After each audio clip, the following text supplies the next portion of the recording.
나오게 되면 5년간 피선거권 제한인데요. 징역 1년이 나와버려서 이대로 확정되면 10년간 선거에 나올 수 없게 됩니다. 자, 가중 요소가 다 적용됐다라는 분석이 나옵니다. 대법원 선거범죄 양형 기준에 보면 왜 벌금이 아니라 징역이 나왔어요? 라고 묻는다면 이렇게 답할 수 있다는 거죠. 허위사실 공표 기본 형량이 징역 10개월 이하 또는 200에서 800 벌금인데 주요 가중 요소가 이렇다는 거예요. 첫 번째, 후보자 평가의 중요한 내용을 거짓말했을 때. 그러니까 김문기 씨를 모른다? 혹은 김문기가 꼽히지 않았다? 국토부 협박이 있었다라는 발언들이 여기에 해당한다는 거예요. 이 대표, 대선 후보자의 평가의 중요한 내용이다 라는 거죠. 전파성이 높을 때, 전파성이 높은 방송 매체를 탔기 때문에 여기에 해당한다. 동중 전과 있을 때, 그렇죠. 이재명 대표 공직선거법 위반으로 유죄, 벌금 낸 전과가 있죠. 등등등이 다 해당이 됐다. 그래서 최대 징역 2년까지 가중이 된다라는 설명이 법조계에서 나와요. 자, 이쯤 재판부 이렇게 봤습니다. 후보자 평가의 중요한 내용이다 부분. 사건은 이재명의 의혹이 국민적 관심사인 상황에서 이루어졌다. 전파성이 높을 때라는 부분. 방송 매체를 이용해 파급력 전파력이 컸다. 채널A 김진애 앵커와 인터뷰 아니었습니까? 얼마나 많은 시청자들이 봤겠습니까? 파급력과 전파성이 클 수밖에 없죠. 동종 전과 있을 때 이 대표 동종 범행으로 선고받아 전력이 있다가 가중 요건이 인정됐습니다. 판사 출신 전주혜 의원 모셨습니다. 24년 넘게 판사하셨죠? 네, 그 정도 했습니다. 그럼 굉장히 베테랑 판사 출신이신데 민주당 일각에서는 무죄가 나올 거다라는 얘기가 있었고 또 다른 민주당 일각에서는 벌금이 한 80만 원 나올 거다라고 민주당은 다 이렇게 자신했었거든요. 그런데 이게 뭐 벌금 100만 원이 아니라 징역 1년에 집유 2년이 나왔으니 민주당의 예측은 완전히 어긋난 건데 자, 이렇게 중형이 선고된 이유는 이런 가중 요소들이 다 인정이 됐기 때문이에요. 네, 그렇죠. 민주당에서 기대한 것처럼 무죄가 나왔으면 모르겠습니다만 유죄가 나온 이상은 사실 이 발언의 파급력 굉장히 크죠. 네. 대선을 앞둔 시점이었고 그 대선을 앞둔 시점에서 이재명 대표에 대한 여러 가지 의혹 중에 가장 큰 것이 시청자분들께서도 잘 기억하시겠지만 대장동 네네. 비리 의혹. 음. 거기 이제 주범이 이재명 대표, 당시 성남시장이었기 때문에 이게 있었고요. 그다음에 두 번째 큰 의혹이 백현동 비리 의혹 아니겠습니까? 네. 그 4단계 용도 변경을 해서 막대한 이익을 민간 업자에게 주고 또 옹벽까지 정말 그 건축 허가가 나기 어려운 뭐 이러한 기이한 구조의 지금 아파트가 지어진 상황이었기 네. 때문에 그 두 가지 의혹이 이 이재명 대표 당시 이재명 후보를 둘러싼 큰 의혹이었죠. 그런데 거기에서 백현동 비리와 관련해서 용도 변경은 이 4단계 용도 변경은 성남시가 한 것이 아니라 국토교통부의 요청, 네. 더 나아가서 협박 때문이었다. 어쩔 수 없었다. 근데 이것은 결국은 백현동 비리 꼬리 자르기 아닙니까? 그래서 이제 이것이 허위인 이상은 죄책이 굉장히 높다는 거고요. 마찬가지로 이제 김문기 씨, 그 대장동과 관련해서는 고 김문기 씨와 해외 출장 중에 골프를 치지 않았다. 이것은 더 나아가서는 듣는 사람 입장에서는 아, 김문기 씨를 성남시장 때는 몰랐구나. 결국은 이재명 후보는 대장동 비리와는 관련이 없구나. 이러한 인상을 유권자들에게 줄 수 있기 때문에 그런 면에서 이제 이 발언은 결국은 대장동 의혹 꼬리 자르기 이 두 가지인 거예요. 그런데 이것이 대선에서의 후보를 결정하는 데 있어서 굉장히 큰 잣대였기 때문에 이래서 이것이 거짓말인 이상은 굉장히 죄책이 높을 수밖에 없죠. 형량이 높을 수밖에 없기 때문에 네. 재판부로서는 당연히 징역형을 좀 선고하는 그런 결과가 나온 거라고 보고 있습니다. 그렇군요. 저희 돌직구쇼에서 고 김문기 씨와 관련된 발언, 국토부 발언 관련해서 둘 다 유죄가 나올 것이다라고 예상을 한 정익진 변호사님. 네네. 예상이 적중됐는데 네네. 그 양형을 선고하는 데 있어서 벌금 100만 원 이상이 아니라 징역형이 나오게 된 것 중에 하나가 이 대표가 동종 전과가 있어요? 네네. 그 2010년도에 성남시장 나갔을 때 네. 그때 이미 이제 공직선거법 위반으로 벌금을 받았는데 원래 그런데 이제 경기도 지사 후보로 나갔을 때 네. 벌금은 3개밖에 안 나왔었어요. 네. 그런데 왜 3개밖에 안 나왔느냐? 그때 이제 후보자에 대해서 전과를 공개할 때는 벌금 100만 원 이상인 경우에만 되기 때문에 아, 그렇군요. 그렇기 때문에 50만 원짜리는 나오지 않았지만 실질적으로 이재명 대표는요.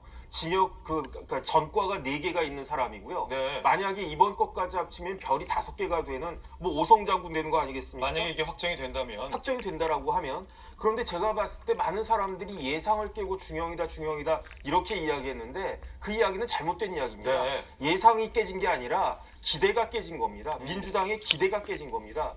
지난 그 이재명 대표 이 사건이 어느 선거 이야기였습니까? 대선이었잖아요. 어떤 대선이었습니까? 재작년 2022년도 대선이었잖아요. 네. 그때 똑같이 출마한 사람이 있었습니다. 누가 출마했었습니까? 허경영 씨가 출마했어요. 예. 허경영 씨가 뭐라고 그랬느냐?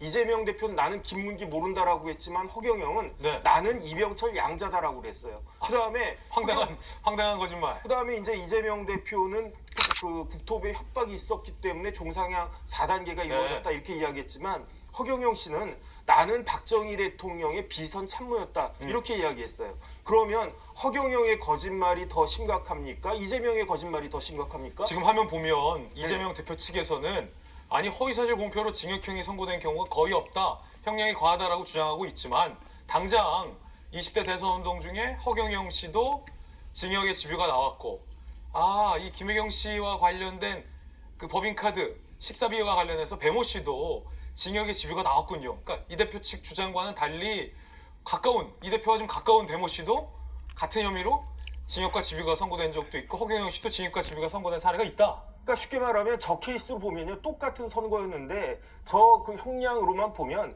이재명은 허경영이 반밖에 안 된다는 이야기 아니겠습니까? 네. 허경영만 또 못한다는 이야기 아니겠습니까? 더 심각한 건 뭐냐면요 백현동인데 백현동 관련해서 정바울 김인섭 일당이 얼마 벌었습니까? 3천억 깔끔하게 벌었거든요. 그 3천억 어떻게 벌었습니까? 뭐 김인섭이 뭐 노벨상 탔습니까? 정바울이 무슨 아주 특별한 기술을 갖다가 했습니까? 다른 거 다 필요 없었고 딱 하나 있었어요. 2가지가 있었는데 첫 번째 뭐였느냐? 그게 종상향 4단계예요. 예. 자연 녹지를 준주거지로 용적률을 10배를 갖다 높이니까 갑자기 3천억 버는 그런 프로젝트가 돼버린 거고 거기에다가 설상가상 한술 더 떠가지고 이재명 대표가 원래 그 백현동 부지는요 서민들을 위한 임대아파트 100% 임대아파트 부지였거든요. 그거를 다 빼버리고 100에서 공을 하나 빼가지고 10% 만들고 나머지 90% 가지고 분당에 최고급 아파트 짓게 해줘가지고 그래가지고 3천억 번 거 아니겠습니까? 그러니까 이재명 대표가 저런 백현동 의혹에 내가 묻으면 안 되니까 그러니까 내가 종상향 해준 건 맞는데 그게 내 자발적인 의지가 아니라 국토부의 협박에 의해서 이루어진 것이다라고 하는 말도 안 되는 거짓말을 해가지고 그래가지고 1600만 표 얻은 거 아니겠습니까? 저는 징역 1년도 굉장히 허경영 등의 다른 유사 사례에 비추어 봤을 때는 굉장히 싸게 나온 그 판결이다 그런 생각이 듭니다. 예, 이재명 대표 측은 공직선거법 위반 허위사실 유포로 징역형이 나온 사례는 없다. 과하다라고 주장하고 있지만 방금 언급했듯이 다른 징역형이 나온 사례도 있다. 그리고 여러 전주 의원이 얘기했던 것처럼 가중 요소들이 벌금이 아닌 징역형이 선고됐던 배경이다라는 부분 짚어보고 있습니다. 하나하나 이 대표의 이번에 유죄로 인정된 허위로 인정된 거짓말로 인정된 발언들 한번 분석해 보실 텐데 SBS 등의 어떤 다른 방송사의 인터뷰에서 이 대표가 김문기 씨와 관련된 발언은 사실 허위로 인정되지 않았어요. 그 부분은 이제 무죄로 인정이 되고 있는 판단이었는데 저희 채널A에서 저와 함께 제가 인터뷰를 했던 그 프로그램에서 했던 이 대표의 이 발언이 1심 재판부에 따르면 현저한 허위사실, 거짓말, 유죄로 인정이 됐습니다. 들어보시죠. 하위직 실무자인데 같이 갔으면 그 사람이 얼굴이야 제가 봤겠지만 그 사람이 이 사람인지를 여러분은 어떻게 압니까? 국민의힘에서 4명 사진을 찍어가지고 마치 제가 골프를 친 것처럼 사진을 공개했던데 제가 확인을 해보니까 전체 우리 일행 단체 사진 중에 일부를 떼내가지고 이렇게 보여줬더군요. 조작한 거죠. 그분에 대해서 내용을 가장 잘 아는 핵심 실무자이고 제가 수차례 통화했던 그 사람이다. 근데 그 사람을 시장 당시에는 그 사람을 기억하지 못했다고 얘기한 건데 그걸 왜 의심을 하죠? 제가 그걸 숨길 이유가 뭐가 있습니까?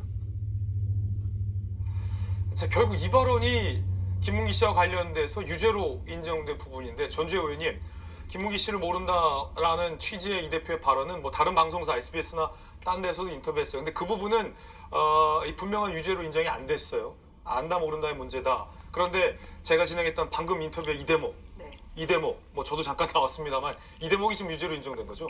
굉장히 그러니까 중요한 역할을 채널 A 그리고 또 우리 김진 앵커가 했다고 봅니다.